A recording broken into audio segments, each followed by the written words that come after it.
қыздар, қалдарыңыз қалай? Бүгін сіздермен Айша. Біз сіздермен бүгін тефтели жасайтын боламыз. Тефтели өте оңай және дәмді болып шығады. Сол себепті бастасақ, мына жерде менде 500 грамм фарш және 500 грамм пияз, яғни бірде-бір қатынаста алдым. 150 грамм күріш шикі болғаны дұрыс.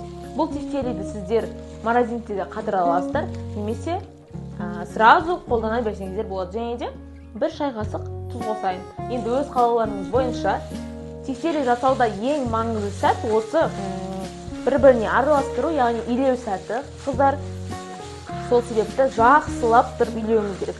Яғни 1-2 минут илеп қоя салу деген болмайды.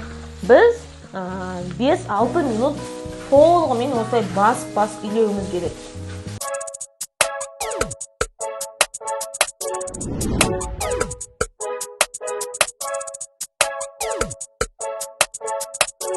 Енді қыздар, біз фаршымызды дайындап болдық.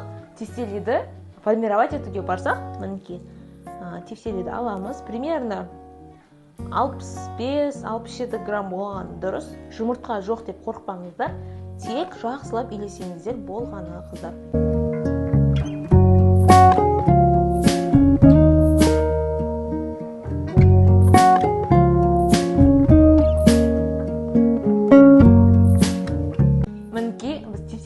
Дайындадық. Сіздерге көбірек керек болса, 2 есе көбейтесіздер.